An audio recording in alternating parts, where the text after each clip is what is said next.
ఆదికాండము 39వ అధ్యాయము. యోసేపును ఐగుప్తునకు తీసుకుని వచ్చినప్పుడు ఫరో యొక్క ఉద్యోగస్తుడును రాజ సంరక్షక సేనాధిపతియునైన పొతీఫరునొక ఐగుప్తీయుడు అక్కడికి అతని తీసుకుని వచ్చిన ఇష్మాయేలుయొద్ద అతని కొనెను. యెహోవా యోసేపునకు తోడైయుండెను గనుక అతడు వర్ధిల్లుచు తన యజమానుడగు ఆ ఐగుప్తీయుని ఎంట నుండెను.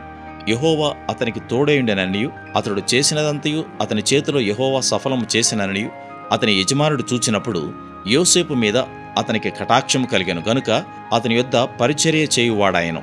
మరియు అతడు తన ఇంటి మీద విచారణకర్తగా అతను నియమించి తనకు కలిగినదంతయు అతని చేతికి అప్పగించెను.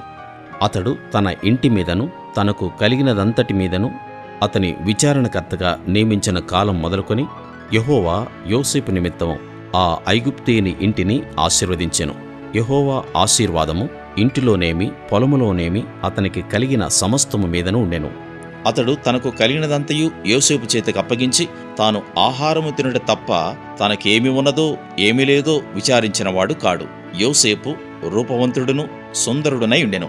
అటు తరువాత అతని యజమానుని భార్య యోసేపు మీద కన్నువేసి తనతో శయనించుమని చెప్పాను.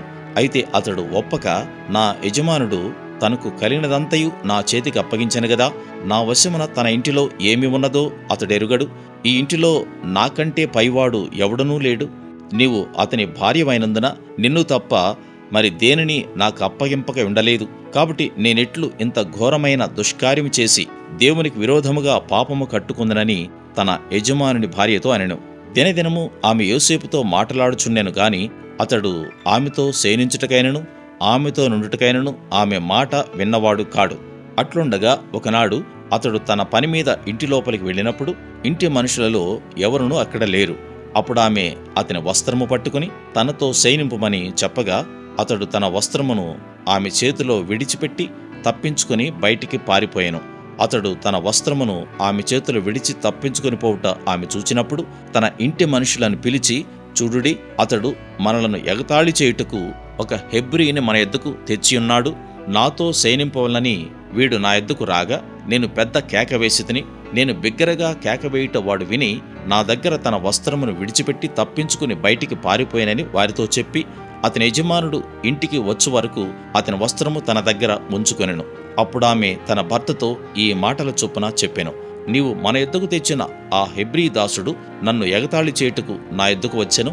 నేను బిగ్గరగా కేకవేసినప్పుడు వాడు తన వస్త్రము నా దగ్గర విడిచిపెట్టి తప్పించుకుని బయటికి పారిపోయినానను. కాబట్టి అతని యజమానుడు ఇట్లు నీ దాసుడు నన్ను చేసినని తన భార్య తనతో చెప్పిన మాటలు విన్నప్పుడు కోపంతో మండిపడి అతన్ని పట్టుకొని రాజు ఖైదీలు బంధింపబడు చెరసాలలో వేయించెను. అతడక్కడ చెరసాలలో ఉండెను. అయితే యెహోవా యోసేపునకు తోడైయుండి అతనెందుకు కనికెరపడి అతని మీద ఆ చెరసాల యొక్క అధిపతికి కటాక్షము కలుగునట్లు చేశాను. చెరసాల అధిపతి ఆ చెరసాలలోనున్న ఖైదీలందరినీ యోసేపు చేతికి అప్పగించెను. వారెక్కడ ఏమి చేసిరో అదంతయు అతడే చేయించువాడు. యెహోవా అతనికి తోడైయుండెను గనుక ఆ చెరసాల అధిపతి అతని చేతికి అప్పగింపబడిన దేని గూర్చి విచారణ చేయకయుండెను. అతడు చేయనది యావత్తు యెహోవా సఫలమగునట్లు చేశాను.